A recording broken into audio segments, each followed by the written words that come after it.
I think that'd be interesting. Anyway, that's it. I digress. So I don't know if that answers your question. I can't say why specifically. Apart from the fascination has always existed. I don't know why, but that helps. I don't know if that made any sense. We enjoy a lot to talk about with you in the autograph. I'm sorry, what? We enjoyed talking with you in the autograph room. Oh yeah. Today. Oh, oh hi. Yeah, me too. Me too. Yeah. We love you. You're awesome. Oh, you're awesome too. Thank you so much. Thank you. All right. Ciao.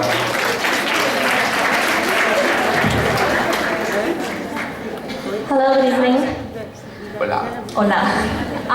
How do you think the state of Alaric's character right now as a vampire hunter? Do you think the real Alaric is still there somewhere? And if he's still there and he finds his human part, is it going to help him save himself, or is it going to lead him to an end? The question leads me into territory that will be answered in the finale. Kind of. Yeah, and I don't want to spoil anything. Okay. So, yes and no. It was worth trying, so thank you. Thank you.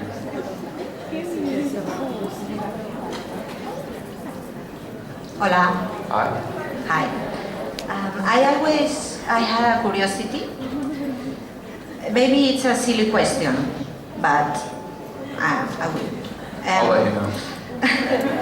When you finish a season of the TV series, the producers or the network given to you that season is in DVD as a gift? They give me the season as a gift? In DVD. Yeah. They do. They do? No, do you understand? Let me see if I understand what you're saying. When we're done shooting the season and it becomes a DVD box set, do they give me one free? Yes. Excuse me, my English is very bad. No, it is. That's fine. It's fine. It's fine. I'm not sure they did the first season, which I think pissed a lot of us off. But they did the second season. So Okay, thank you. No, I could be You are very hot in person.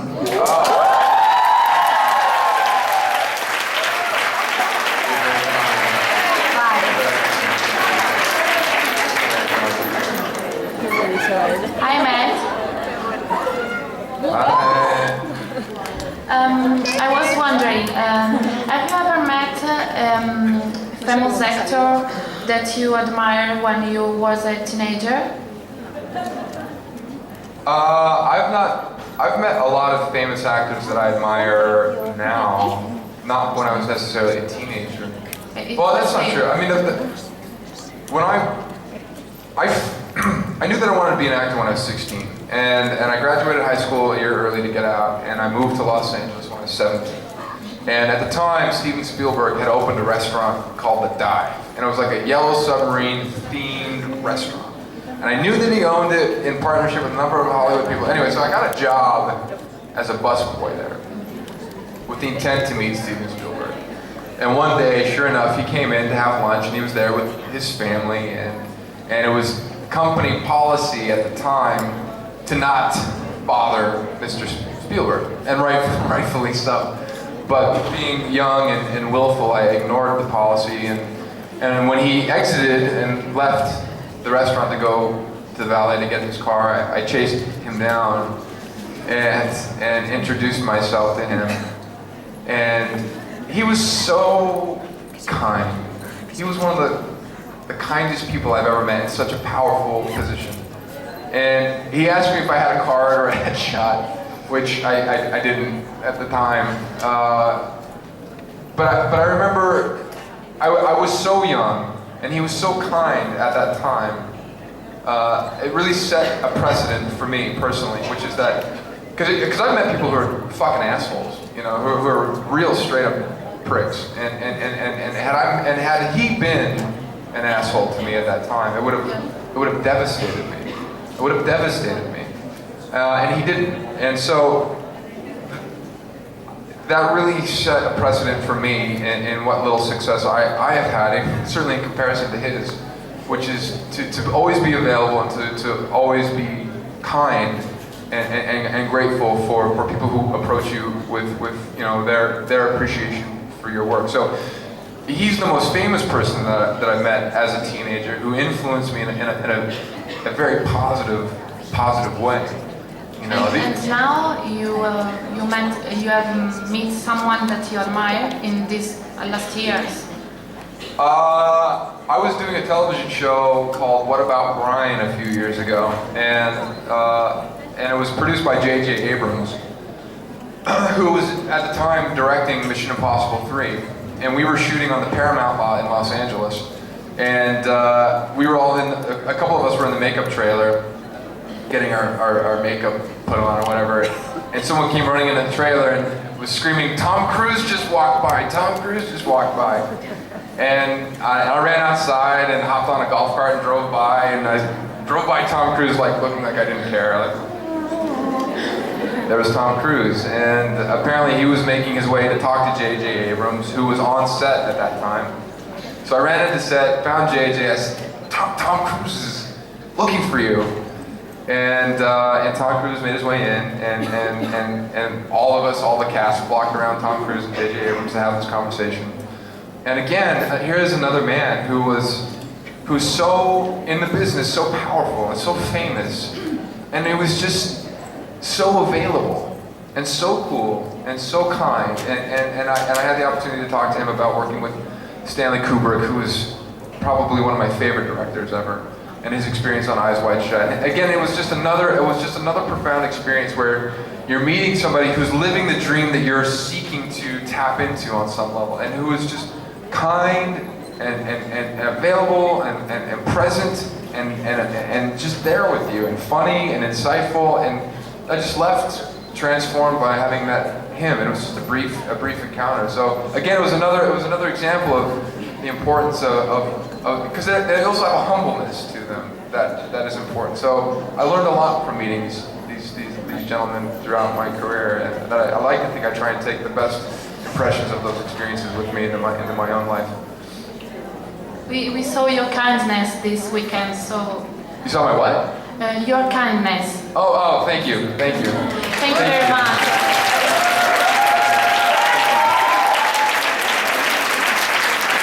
Hi Matt, how are you doing? Good, how are you? Tired? No, I'm great. I'm good, Okay. yeah. Yeah, I just want to tell you that I'm following you on Twitter, Right. and I know you got a blog. And I found some interesting things because you there just talk about your thoughts, talk about social issues, stuff on the news. And I'd like to know, have you ever thought seriously about writing a book? You should. I appreciate it. Maybe I will one day. I don't know what it would be about. I mean, I'll probably write a script before I write a book. But you know, writing for me, I mean, I was never, when I went to school, I was never a great student.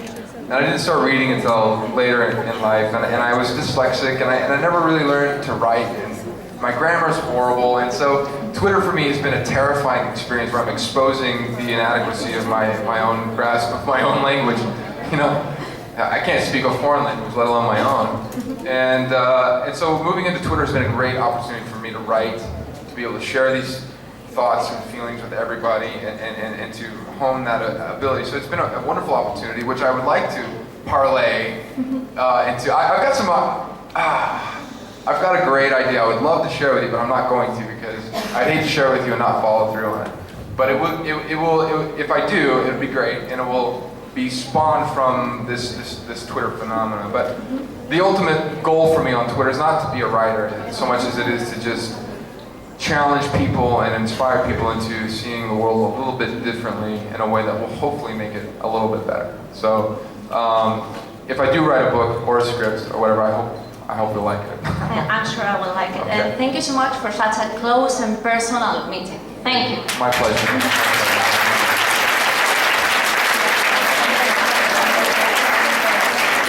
Hi again. Hi.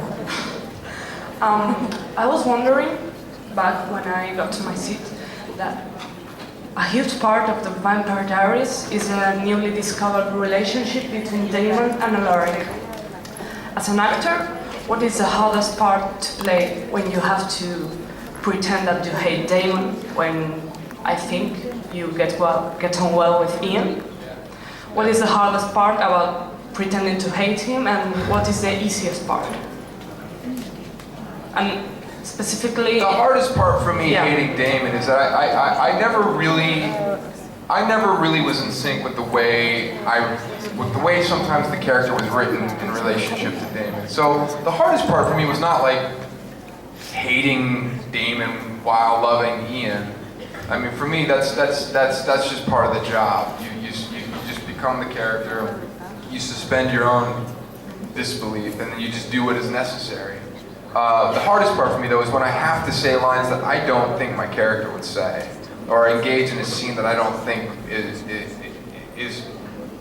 really tapping into the deeper logic of my character. That's what I have the hardest time with. So there are scenes where I have to be angry, or I have been upset with Damon, but it wasn't being angry, upset with him that bothered me. It was the way it was structured that bothered me.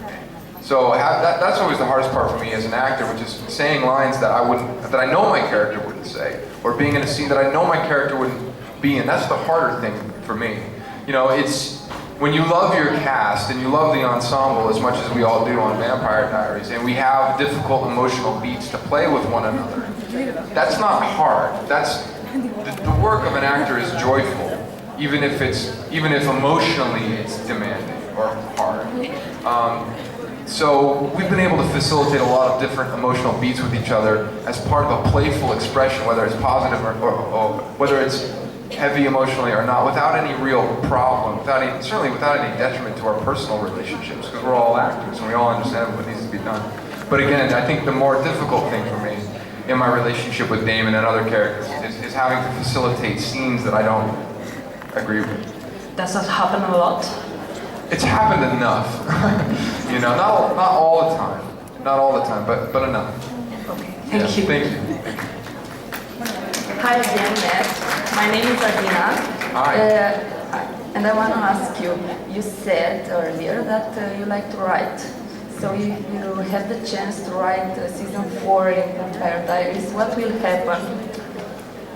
Oh man, I mean, some of the fan fiction that I've been writing on my Twitter account would probably be a good sign as to the direction I would take this season.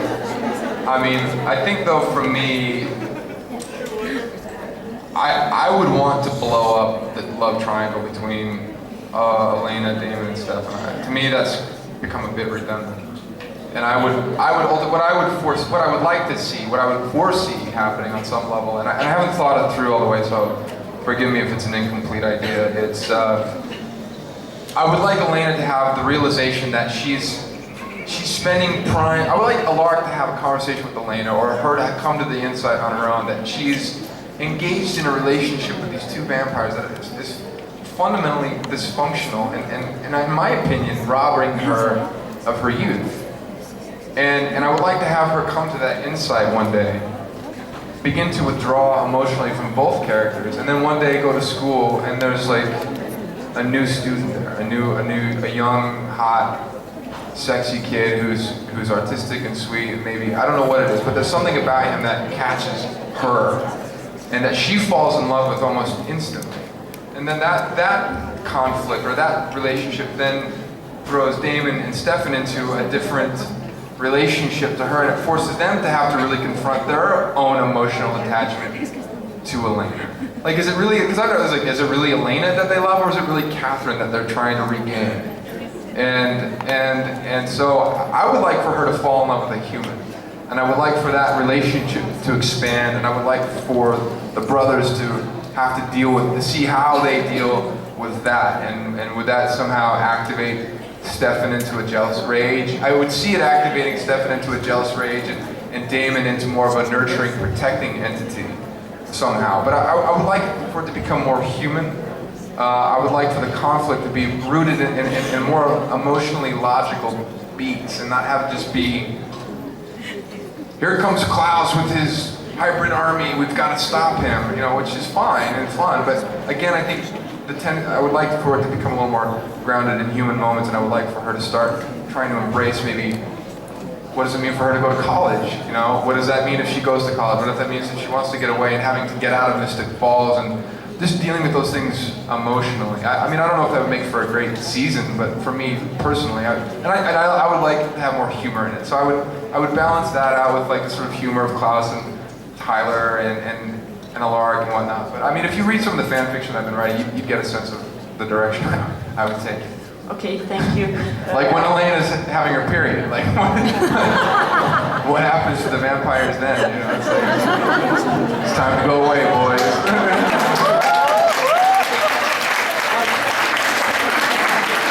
I wanted to tell you, if you remember what you did to my group Blushing, I photo, made myself blush, I'm sorry. because you put a mustache on Michael's face.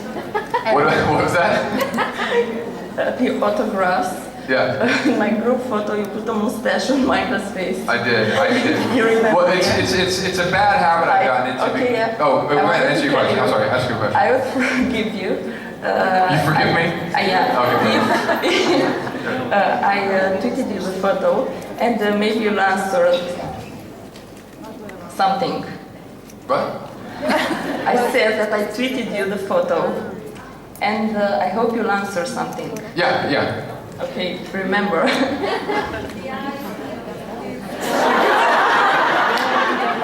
If you watch on Twitter, you'll find. Oh, okay. Okay. All right. I'll check Twitter. Thanks. Ciao again. All right. But for all of you, I wrote mustaches on your stuff. I hope I didn't mean to do that in a malicious way. You know, when we're at work and we're in the production office, everyone's always signing posters. There's always posters just laying there, and they're just sitting out. And after a while, it just gets kind of monotonous and boring, just signing the same thing. And so I thought it would be more interesting to enhance the image with an Ernesto Riley mustache, which I'll call the dirty blonde Sanche. Never mind. What's your question? Sure. Thank you. It's like, thank you. Shut up and let me ask my question.